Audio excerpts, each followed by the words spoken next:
Hello and welcome to another tutorial. In this video, we're going to be taking a look at our new app workflow in our Mailingboss Autoresponder. This app will allow us to better understand and organize our campaigns and lists and actions that will be taken after a subscriber maybe clicks on a campaign or on a link and stuff like that. So pretty much automation and organization of everything. So let's go ahead and access this app. So we're going to click here in workflow, and this page will open for us. So if we click over here and create new, this is what we will see. So let's start by giving our workflow a name. And over here we can start. So we can either start with a list, an email campaign, or an email sequence. So let's go ahead with list. So we can drag and drop here. And then we click in the middle to choose our list. So either we create a new list or we choose one. So let's go ahead and create a list. Click description. We can leave it as double opting, it's not gonna really matter right now. So let's go ahead and create that list, and done. So once we've chosen this list, pretty much our workflow has started.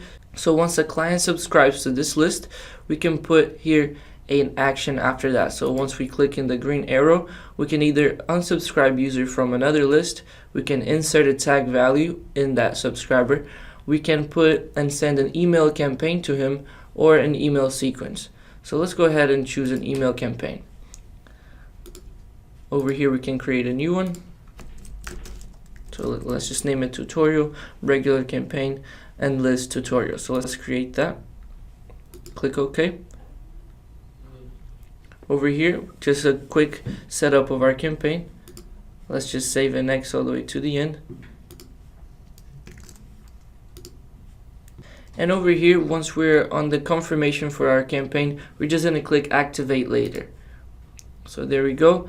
Now, once a subscriber subscribes to this list, they will receive this campaign.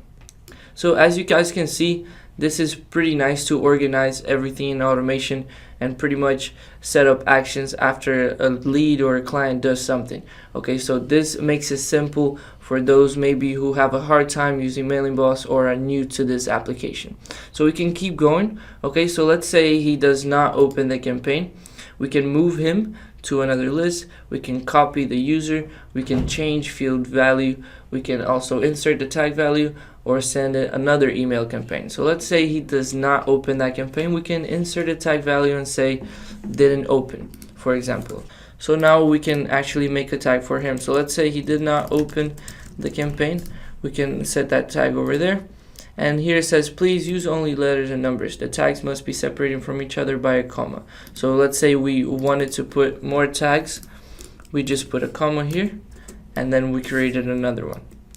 And let's say we want this tag on him if he didn't open the campaign in a week per se.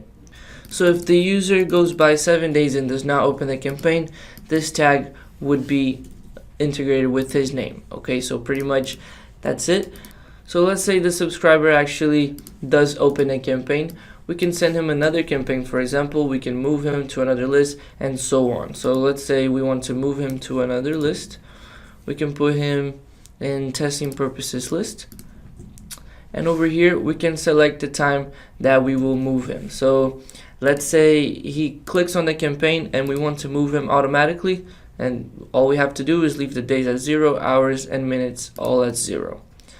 Okay, all we have to do now is click OK. Once you are done, you can actually click save, and then your workflow will appear right here as it did right now. So pretty much, guys, that is how you work with workflow. It's just an application that will help you get through and organize maybe your first actions and your first automations with your subscribers. So really nice application to look into. I hope you guys have enjoyed this video, and I'll see you next time.